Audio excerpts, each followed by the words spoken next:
जय श्री मात्रे नमः जय गुरुदत्त जय गुरु परशुराम நமஸ்காரம். நான் கரூர்லேருந்து வல்சலா பண்ணிக்கிற பிரசன்ன ஜோதிடர். இன்றைக்கி நம்ம சனி பயிற்சியோடைய பலன்கள் தனுசு ராசிக்கு எப்படி இருக்குன்னு பார்க்க போகிறோங்க. இந்த சனி இவ்வளோ நாளாக உங்களுக்கு 3ஆம் இடத்துல இருந்துச்சு, இப்போ 4ஆம் இடத்துக்கு போகுது.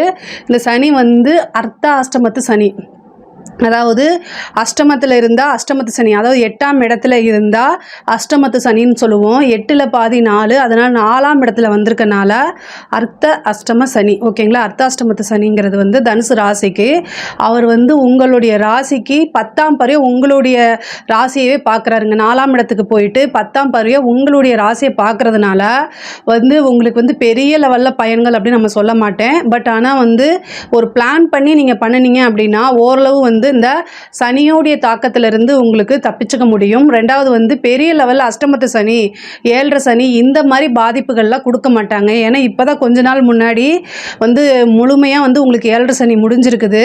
இந்த 7.5 சனிலேயே நிறைய உங்களுக்கு கஷ்டங்கள், துன்பங்கள், துயரங்கள்லாம் பட்டிருப்பீங்க.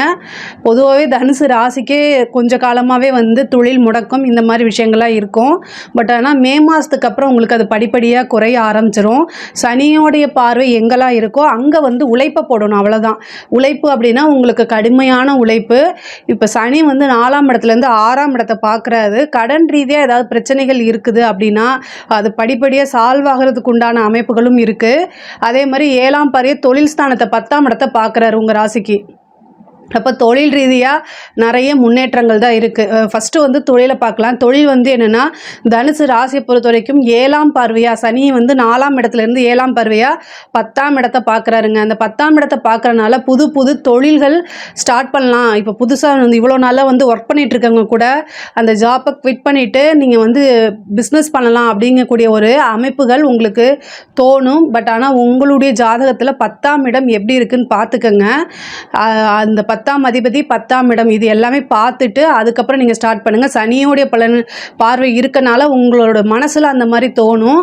அதனால் ஸ்டார்ட் பண்ணுறதுக்கு முன்னாடி ஒரு தடவை உங்களுடைய ஃபேமிலி அஸ்ட்ராலஜர்கிட்ட கன்சல்ட் பண்ணிவிட்டு அதுக்கப்புறம் ஸ்டார்ட் பண்ணுங்கள். ஆனால் இப்போ புதுசாக ஸ்டார்ட் பண்ணலாமா அப்படின்னா சனியோடைய பார்வை இருக்கும்போது, கடினமான உழைப்பு இருக்கும்போது கண்டிப்பாக அது கால தாமதமானாலுமே நிரந்தரமான வெற்றியை தான் அது குறிக்கும். அதே மாதிரி உத்தியோக ரீதியாக நிறையா அலைச்சல்கள் இருக்குங்க. 6ஆம் இடத்தை சனி பார்க்குது, உத்தியோகஸ்தானத்தை பார்க்குது. உத்தியோகத்தில் இருக்கவங்க ரொம்ப ரொம்ப கவனமாக இருக்கணும். நீங்கள் ஏதாவது ஒரு சின்ன சின்ன தப்புகள், அதாவது இவ்வளோ நாளாக அது பெருசுப்படுத்தாமல் இருந்திருப்பாங்க. ஆனால் இப்போ எப்படா உங்களை மாட்டி விடலாம் அப்படின்னு கங்கணம் கட்டிட்டு சில பேர் இருப்பாங்க. இந்த விஷயத்தில் மட்டும் ரொம்ப கவனமாக இருங்க. முக்கியமாக அரசாங்கத்தில் இருக்கக்கூடிய அரசு அதிகாரிகளோ அல்லது கவர்மெண்ட் சர்வெண்ட்டோ என்னென்னா, நீங்கள் எப்படா தப்பு செய்வீங்க இல்லை இந்த லஞ்ச லாவணியங்களை ஈடுபடுறதெல்லாம் ரொம்ப ரொம்ப ஜாக்கிரதையாக இருங்க. நீங்கள் ஏதாவது கையெழுத்து போடுற விஷயங்கள் இல்லை நீங்கள் தப்பே பண்ணியிருக்க மாட்டீங்க, ஆனால் உங்களை மாட்டி விடுறதுக்காக சம்டைம் பிளானிங் நடக்கும்.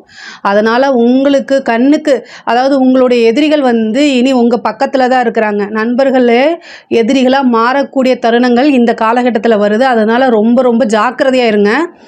இதுக்கு நீங்கள் உங்களுடைய அந்த அர்த்தாஷ்டம சனி பாதிப்பு பெரிய லெவலில் உங்களுக்கு இருக்கக்கூடாது அப்படின்னா ஃபஸ்ட்டு வழிபாடு காலபைரவர் வழிபாடு.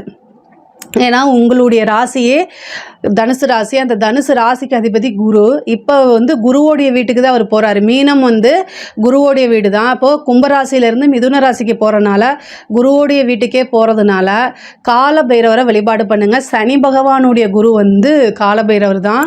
பொதுவாகவே காலத்துக்கு உட்பட்டு கர்ம காரகன் அப்படின்னு சொல்கிறது சனி. இந்த கர்ம காரகன் எப்படி கர்மாவை வேலை செய்யுதுன்னா அது காலத்துக்கு உட்பட்டு தான் வேலை செய்யுது. ஆனால் காலபைரவர் காலங்களுக்கு அப்பாற்பட்டவர், காலத்தை வென்றவர். ஸோ அதனால் கால பைரவரை நீங்கள் வழிபாடு பண்ணுங்கள். அது வியாழக்கிழமை நீங்கள் வழிபாடு பண்ணுறது ரொம்ப ரொம்ப நல்லது. வியாழக்கிழமை ஒரு சனி ஹோரையிலையோ அல்லது நைட் 8 to 9 குரு ஹோரையிலையோ கூட நீங்கள் பண்ணலாம். சனிக்கு பிரீத்தி அப்படிங்கும்போது பகலில் செய்யாமல் இரவில் செய்கிறது சிறப்பான பலன்களை கொடுக்கும். அதனால் கால பைரவர் வழிபாடு, 2 நல்லெண்ணெய் தீபம், செவ்வரளிப்பு வாங்கி போட்டு அர்ச்சனை பண்ணி நல்லா இது பண்ணுங்கள். எதிரிகள் தொல்லை இருக்குது அப்படின்னா சிகப்பு கலர் திரி ஏற்றுங்க. மிளகு திரி எடுத்துங்க. காலபைரவரை எப்படி வழிபாடு பண்ணணும் அப்படிங்கிறத என்னோடய வீடியோவில் இன்னொரு பதிவில் நான் கொடுத்துருக்கேன், அதை பாருங்கள். பொதுவாகவே எதிரிகள் அட்டுழியம் பண்ணுறாங்க அப்படின்னா காலபைரவர் வழிபாடு, சிகப்பு திரி, நல்லெண்ணெய் தீபம் இதை போடுங்க. அதே மாதிரி விநாயகர் உத்திராட நட்சத்திரம் அன்னைக்கு, தனுசு ராசியில் உத்திராட நட்சத்திரம் வருது இல்லையா, அன்னைக்கு விநாயகர் வழிபாடு பண்ணுங்கள். இது ரெண்டுமே வந்து என்னென்னா அர்த்தாஷ்டமத்து சனியிலேருந்து உங்களுக்கு பெரிய லெவலில் பாதிப்பை ஏற்படுத்தாமல் நன்மைகளை அதிகப்படுத்தியும் தீமைகளை குறைச்சும் வந்து உங்களுக்கு கொடுக்கும். எவ்வளோ கஷ்ட காலங்கள் வரும்போதும் தெய்வ பலம் வந்து நமக்கு நிறைய இருக்கும்போது நமக்கு வந்து நிறைய விஷயங்களை வந்து சாதிக்க முடியும், அடுத்தடுத்து நம்ம வந்து போக முடியும். நமக்கு வந்து பொதுவாகவே தனுசு ராசிக்காரங்களுக்கு வந்து என்னென்னா நிறைய போராட்ட குணம் ஜாஸ்தியாக இருக்கும். அவங்க இலக்கை அடையிறதுக்காக இலக்கை மட்டும்தான் உங்களோட இது வந்து என்னென்னா, நீங்கள் ஒரு டார்கெட் வச்சுட்டீங்க அப்படின்னா, உங்களுக்குன்னு ஒரு ஆம்பிஷன் வச்சுட்டிங்கன்னா அதை நோக்கி ஓடிக்கிட்டே தான் இருப்பீங்க. சேம் அதே மாதிரி தான். ஆனால் சனியோடைய பார்வை இப்போ வரும்போது என்ன ஆகும் அப்படின்னா, கொஞ்சம் வந்து மனசோர்வு, மன சங்கடங்கள், நம்ம எடுத்த முடிவு தப்பா ரைட்டா, இந்த மாதிரி விஷயங்கள் எல்லாமே தோண ஆரம்பிக்கும். பொதுவாகவே வந்து சனி சந்திரனை பார்க்கும்போது அது புணர்ப்பு தோஷம்னு சொல்லுவாங்க. இந்த புணர்ப்பு தோஷம் என்ன பண்ணும் அப்படின்னா, நம்ம ஒரு முடிவு எடுத்திருப்போம், ஆனால் அந்த முடிவு ரைட்டாக தப்பான்னு நம்மளே கன்ஃபியூஸ் பண்ணிப்போம். நீங்கள் ஸ்ட்ராங்காக எடுத்திருப்பீங்க, பட் ஆனால் எடுத்ததுக்கப்புறம் அதை ஃபீல் பண்ணி எந்த பிரயோஜனமும் இல்லை. ஸோ சனி சந்திரனை பார்க்கும்போதோ அல்லது இல்லை ஜாதகத்தில் புணர்ப்பு தோஷம் இருந்தாலும் இந்த வேலையை செய்யும். அடுத்த 2.5 வருஷத்துக்கு சனி வந்து சந்திரனை பார்க்குது உங்கள் ராசிக்கு. அப்போ வந்து என்னென்னா புணர்ப்பு தோஷம். இதை சரி பண்ணுறதுக்கு அன்னதானம் பண்ணுங்கள். உங்களுடைய ஜென்ம நட்சத்திரம் என்னவோ, அதாவது மூல நட்சத்திரமாவோ அல்லது பூராட நட்சத்திரமாவோ அல்லது உத்திராட நட்சத்திரமாவோ இருக்கலாம். இந்த நட்சத்திரத்தில் ஒருத்தருக்கு சாப்பாடு வாங்கி கொடுங்க. அந்த ஒருத்தர் வந்து உண்மையாலுமே பசியாக இருக்கணும். எந்த வகையிலையும் உங்களுக்கு ஃப்ரெண்டாவோ ரிலேஷன்ஷிப்பாவோ எந்த விதிலையும் இருக்கக்கூடாது. அறிமுகம் இல்லாத நபர்களுக்கு எதிர்பார்க்காம செய்கிறதுக்கு பேர் தான் தானம், சரிங்களா? அதனால் வா மச்சான் சாப்பாடு வாங்கி கொடுக்குறேன்னு சொல்லிட்டு போய் அந்த மாதிரி பண்ணக்கூடாது. அன்னதானம் அப்படின்னா தெரியாத நபர்களுக்கு நீங்கள் உணவு கொடுக்கணும். உண்மையாலுமே அவங்களுக்கு பசியாக இருக்கணும். நல்ல சாப்பாடாக வாங்கி கொடுத்துருங்க. அவங்க என்ன கேட்டாலும் வாங்கி கொடுங்க. பிரியாணி கேட்டாலும் வாங்கி கொடுங்க, ஓகேங்களா? இதுக்கு பேர் தான் அன்னதானம். இந்த அன்னதானத்தை நீங்கள் மாதத்துக்கு ஒரு டைமோ இல்லை வந்து உங்களால் எப்போ முடியுதோ அப்போ செய்யுங்க. கண்டிப்பாக வந்து இந்த தோஷம் வந்து வேலை செய்யாது. தடை தாமதத்தை உண்டு பண்ணும் நீங்கள் எடுக்கக்கூடிய ஒவ்வொரு முயற்சியிலுமே. அதாவது தனுசு ராசியை பொறுத்த வரைக்கும் முயற்சி போட்டுக்கிட்டே இருப்பாங்க, ஆனால் அந்த முயற்சிகள் எல்லாமே வந்து தடையும் தாமதத்தையும் கொடுத்துக்கிட்டே இருக்கும் சனி. பட் ஆனால் நீங்கள் இந்த வழிபாடை நல்லா ஸ்ட்ராங்காக பண்ணிக்கங்க. ஒரு டைம் ஃபெயிலியர் ஆயிரும், 2 டைம் ஃபெயிலியர் ஆயிரும், 3வது டைம் கண்டிப்பாக சக்ஸஸ் ஆகும். சனி வந்து ஒரு 2 டைம் 3 டைம் வந்து ஸ்லோ பண்ணுவார், தாமதம் பண்ணுவார். ஆனால் எப்போவுமே ஒருபோதுமே வந்து நீங்கள் செய்யக்கூடிய முயற்சிக்கு உழைப்புக்கெல்லாம் கண்டிப்பாக பலாபலனை கொடுத்தே தீருவார். அதனால் நீங்கள் அதை நினச்சி பயப்படவே வேண்டாம். உத்தியோகத்தில் இருக்கிறவங்க இந்த கையெழுத்து போடுறது, மற்றவங்க உயர் அதிகாரிகள்கிட்ட வந்து வாய் வழியாக சொல்லக்கூடிய விஷயங்களை அப்படியே மேற்கொள்கிறது, இந்த மாதிரி விஷயங்கள் எல்லாம் ரொம்ப கவனமாக இருக்கணும். எதுக்குமே ரிட்டன் ஆர்டர் இருக்கணும். பொதுவாகவே உத்தியோகத்தில் இருக்கிறவங்க செக்கு கையெழுத்து போடுறது, இந்த மாதிரி விஷயங்களை ரொம்ப கவனமாக இருங்க. உங்களுடைய இன்சார்ஜில் ஒரு விஷயத்தை கொடுத்துருக்காங்கன்னா அதை கண்ணும் கருத்துமாக செய்யறதுக்கு பாருங்கள். அதே மாதிரி சில பேருக்கு வந்து வேலைக்கு இவ்வளோ நாளாக வேலைக்கு எதிர்பார்த்துட்டு இருந்திருப்பீங்க, அந்த வேலை வந்து இப்போ கிடைக்கிறதுக்கு உண்டான அமைப்புகள் இருக்குது. ஒரு சிலருக்கு வந்து வெளிமாநிலம் போகிறதுக்கு உண்டான அமைப்பு இருக்குது. படிப்பை பொறுத்த வரைக்கும் சுத்தம் படிப்பு 4ஆம் இடத்துக்கு வந்திருக்கு. படிப்பில் வந்து ரொம்ப கவனம் செலுத்தினா தான் நீங்கள் நல்லபடியாக படிப்பை முடிச்சுட்டு வர முடியும். பொறுத்த வரைக்கும் 4ஆம் இடத்துல சனி வந்திருக்காரு. அதனால் ரொம்ப ரொம்ப ரொம்ப ஜாக்கிரதையாக பண்ணுங்கள். அதாவது நீங்கள் படிப்பு புக்கை எடுத்தாலே உங்களுக்கு படிக்கக்கூடிய ஆர்வம் அப்படிங்கிறது போயிடும். அதே மாதிரி இன்ஸ்டா பக்கம் போகலாம், சோஷியல் மீடியா பக்கம் போகலாம், இந்த மாதிரி வரும். ஞாபகத்தன்மையும் வந்து ரொம்ப குறைஞ்சிரும். அதே மாதிரி ஃப்ரெண்ட்ஸ் கூட சேர்ந்து ஜாலியாக இருக்கிறது, இந்த மாதிரி விஷயங்களில் தான் ஆர்வம் ஜாஸ்தியாக இருக்கும். ஸோ இதை வந்து நீங்கள் கம்மி பண்ணணும் அப்படின்னா தெய்வ வழிபாடு பண்ணிக்கோங்க. அதே மாதிரி செல்ஃப் மோட்டிவேட் பண்ணிக்கோங்க. எழுதி பாருங்கள். வியாழக்கிழமை தட்சிணாமூர்த்தி வழிபாடு பண்ணுங்கள், ஹயக்ரீவர் வழிபாடு பண்ணுங்கள். இதெல்லாமே வந்து உங்களுக்கு தெய்வபலம் கூடும்போது அந்த தாக்கம், சனியோடைய தாக்கம் வந்து குறையும். ஆனால் எவ்வளோ தெய்வபலம் இருந்தாலுமே உங்களுடைய முயற்சி அப்படிங்கிறது ஒரு விஷயம் ரொம்ப ஸ்ட்ராங்காக இருக்குது. அதனால் பார்த்துக்கோங்க. படிப்பு ஸ்தானத்திலேயே அவர் வந்து சனி வந்திருக்காரு. அதனால் படிப்பை வந்து ஏதாவது ஒரு தடை தாமதத்தை உண்டு பண்ணுவார். அதுக்கெல்லாம் இடம் கொடுக்காம நீங்கள் தான் பல தடவை முயற்சி போட்டு அதிலிருந்து முன்னேறி நீங்கள் வரணும். படிக்கக்கூடிய குழந்தைகள் வந்து பேரண்ட்ஸ் இருந்தால் அவங்கள மோட்டிவேட் பண்ணி கொண்டு போங்க. தனுசு ராசியில் இருக்கக்கூடிய குழந்தைகள் இருப்பாங்க இல்லையா, அந்த குழந்தைகளுடைய பேரண்ட்ஸ் வந்து மோட்டிவேட் பண்ணி கொண்டு போனால் மட்டும்தான் அவங்க படிப்பில் வந்து நல்ல மார்க் எடுக்க முடியும். அதே மாதிரி உடல்நிலை பாதிப்புகள் வருங்க. ஒரு சிலருக்கு வந்து உடல் ரீதியாவோ அல்லது மன ரீதியாவோ சில சங்கடங்களோ பிரச்சனைகளோ வரத்துக்கு வாய்ப்பு இருக்குது. மருத்துவ செலவு சில பேர் இருக்குது. முக்கியமாக தாயாருடைய உடல்நிலையில் கவனம் செலுத்தணும். சனியோடைய பார்வை சந்திரனுக்கு இருக்குது, உங்களுடைய ராசிக்கு இருக்கனால தாயாருக்கு ஒரு கண்டம் அப்படின்னு சொல்லக்கூடிய அமைப்பு இருக்குது. அதனால் தாயாருடைய உடல்நிலையில் ரொம்ப கவனமாக இருங்க. தாய் வழி சொத்துக்கள்லாம் வந்து சேரக்கூடிய காலகட்டமாக இருக்குது. ஒரு சிலருக்கு வீடு வண்டி வாகனங்கள் வாங்கக்கூடிய அமைப்புகள் இருக்குது. இவ்வளோ நாளாக நீங்கள் ஒரு ட்ரீம் ப்ராஜெக்ட் எதிர்பார்த்துட்டு இருப்பீங்க, அந்த ப்ராஜெக்டில் இப்போ கிடைக்கிறதுக்கு உண்டான வாய்ப்பு இருக்குது.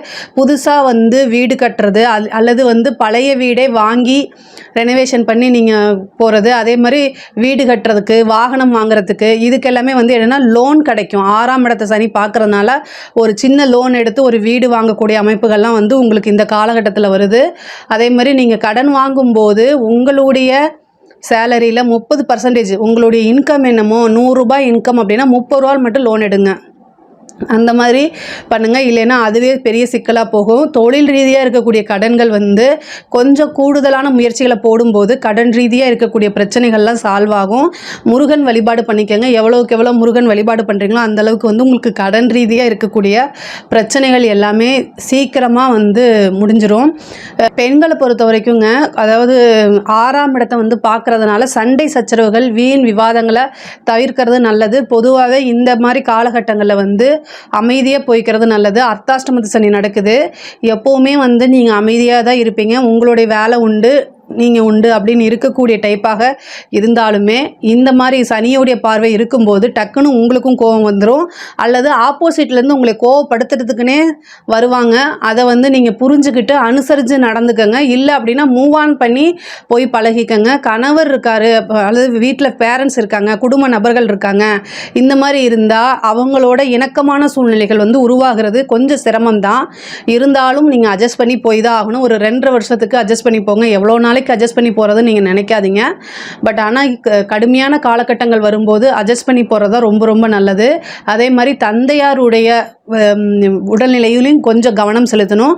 வண்டி வாகனங்களில் போகும்போது முக்கியமாக நைட் டைமில் ரொம்ப கவனமாக இருக்கணும். 4ஆம் இடத்துக்கு போகிறதுனால வண்டி வாகனங்கள் 4ஆம் இடமே வண்டி வாகனங்கள் தான். அதனால் 4ஆம் இடத்துக்கு போகும்போது சனி போகும்போது அதில் ஏதாவது ஒரு பிரச்சனைகள் இந்த மாதிரி விஷயங்களை கொடுத்துருவாங்க. அதே மாதிரி நீங்கள் வாங்கக்கூடிய ஏதாவது ஒரு ப்ராப்பர்ட்டி வாங்குறீங்க அப்படின்னா அதில் சொத்துக்களில் வில்லங்கங்கள் இருக்கா என்ன அப்படிங்கிறத செக் பண்ணுங்கள். அதே மாதிரி 6ஆம் இடத்தை வந்து சனி பார்க்குறாரு. கோர்ட்டு கேஸு வழக்குகளில் வந்து உங்களுக்கு வெற்றி கிடைக்கிறதுக்கு வாய்ப்பு இருக்குது. இவ்வளோ நாளாக ஏதாவது உங்கள் மேலே வந்து யாராவது கேஸ் போட்டிருப்பாங்க, அதில் நீங்கள் வின் பண்ணுறதுக்கு வாய்ப்பு இருக்குது. சேம் டைம் நீங்கள் யார் மேலேயாவது கேஸ் போட்டிருப்பீங்க, ஏதாவது வழக்கு போட்டிருப்பீங்க, அந்த வழக்குலையும் வந்து ஜெயிக்கிறதுக்கு உண்டான வாய்ப்புகள் இருக்குது. அதாவது 6ஆம் இடத்தை வந்து சனி பார்க்கக்கூடிய காலகட்டங்களில் வழக்குகளில் வெற்றி வந்து உறுதியாக உண்டு. சேம் டைம் வந்து எதிரிகளுடைய அட்டூழியங்கள் ஜாஸ்தியாக இருக்கும். உங்களுடைய எதிரிகள் அல்லது கண் திருஷ்டி இந்த மாதிரி விஷயங்கள் வந்து ரொம்ப நிறையா இருக்கும். எப்போல்லாம் வந்து சனியோடைய பார்வை சந்திரனுக்கு வருதோ அந்த டைமில் வந்து கண் திருஷ்டி அப்படிங்கிறது ரொம்ப ஜாஸ்தியாகவே இருக்கும். ஸோ அதனால் இந்த திருஷ்டி பரிகாரம் அப்படிங்கக்கூடிய ஒரு வீடியோ போட்டிருக்கேன், அதையும் நீங்கள் பாருங்கள். திருஷ்டி பரிகாரம் பண்ணிக்கோங்க, அது ரொம்ப ரொம்ப நல்லது. 10ஆம் இடத்தை வந்து சனி பார்க்குறனால ஒரு கருமம் செய்யக்கூடிய அமைப்புகள் வந்து தனுசு ராசிக்காரங்களுக்கு இருக்குது. ஸோ பட் ஆனால் வந்து இதுக்கெல்லாம் நம்ம பரிகாரங்கள் சொல்ல முடியாது. ஆனால் உங்களுக்கு மனதுக்கு பிடித்த நபர்களுக்காக நீங்கள் பிரார்த்தனை பண்ணிக்கங்க, அது ரொம்ப ரொம்ப நல்லது. இந்த 6ஆம் இடத்தை பார்க்கும்போது மனதுக்கு பிடித்தவர்களுடைய பிரிவும் இந்த காலகட்டத்தில் நடக்கும். காதல் சம்பந்தப்பட்ட விஷயங்களில் வந்து பிரேக்கப் ஆகிறதுக்கு வாய்ப்புகள் இருக்குது. கல்யாணத்தை பொறுத்த வரைக்கும் வந்து திருமண ஸ்தானத்தையோ அல்லது திருமண ஸ்தானத்திற்கோ சனியோடைய பார்வை எதுவுமே இல்லை. அதனால் உங்களுடைய சுய ஜாதகத்தில் 7ஆம் அதிபதியோடைய திசாபுத்திகள் இருந்தால் திருமணம் நடக்கிறதுக்கு உண்டான வாய்ப்புகள் இருக்குது. இவ்வளோ நாளாக எந்த விஷயத்தில் தடை இருக்கோ அந்த தடை எல்லாமே வந்து நீங்கள் இந்த பரிகாரங்கள், அதாவது தெய்வ பலத்தை நீங்கள் தெய்வ அனுகிரகத்தை தேடிக்கிட்டீங்க அப்படின்னா அந்த தடைகள் தாமதம்லாம் கொஞ்சம் கொஞ்சமாக விலகும். ஆனால் பொருளாதார ரீதியாக நிறைய உயர்வான விஷயங்கள் தான் நடக்குது. 10ஆம் இடம்ங்கிறதுனால தொழிலை வந்து நல்ல விருத்தி பண்ணி கொடுக்கக்கூடிய அமைப்புகள் வந்து உங்களுடைய ராசிக்கு இருக்குது. யாருக்காவது வந்து உங்களோட தொழில் வந்து நல்ல முன்னேற்றம் அடையணும் அப்படின்னா கல்வி, அதாவது படிக்கக்கூடிய குழந்தைங்கள் இருக்காங்களா அவங்களுக்கு வந்து ஏதாவது உதவி பண்ணுங்கள். அவங்களுக்கு அதாவது என்ன தேவையோ அதை பார்த்துட்டு ஒரு நோட் புக் வாங்கி கொடுக்கறது, ஒரு ஃபீஸ் கட்டுறது, முழு ஃபீஸ் கட்ட முடியலனாலும் ஒரு ஆஃப் ஃபீஸாவது கட்டுறது, இந்த மாதிரி விஷயங்கள் அவங்களுக்கு வந்து குறிப்பறிந்து உதவி பண்ணுறதுன்னு சொல்கிறோம்ல, அந்த மாதிரி சில விஷயங்கள் உங்களால் என்ன முடியுதோ அதை உதவி பண்ணுங்கள். அது வந்து சனி சனி வந்து என்னென்னா உங்களுக்கு பிளஸ்ஸிங்காக மாறும். சனியுடைய தாக்கங்கள் வந்து உங்களுக்கு பிளஸ்ஸிங்காக மாறி பலவித நன்மைகள் சேர்க்கும். திடீர்னு எதிர்பாராத யோகங்களையும் அதிர்ஷ்டங்களையும் உங்களுக்கு உண்டு பண்ணுவார். தனுசு ராசியை பொறுத்த வரைக்கும் பொருளாதாரத்தில் ரொம்ப நல்லா இருக்குது. அதே நேரத்தில் நான் சொன்ன விஷயங்களையும் ரொம்ப ஜாக்கிரதையாக இருந்துட்டாலே அர்த்தாஷ்டம சனி பெரிய லெவலில் உங்களுக்கு பாதிப்பை ஏற்படுத்தாது. இதில் ஏதாவது சந்தேகங்கள் இருக்குது அப்படின்னா கமெண்ட்ஸில் சொல்லுங்கள். கண்டிப்பாக நான் ஆன்சர் பண்ணுறேன். நம்மளுடைய சேனலை லைக் பண்ணுங்கள், ஷேர் பண்ணுங்கள், சப்ஸ்கிரைப் பண்ணுங்கள். நன்றி, வணக்கம்.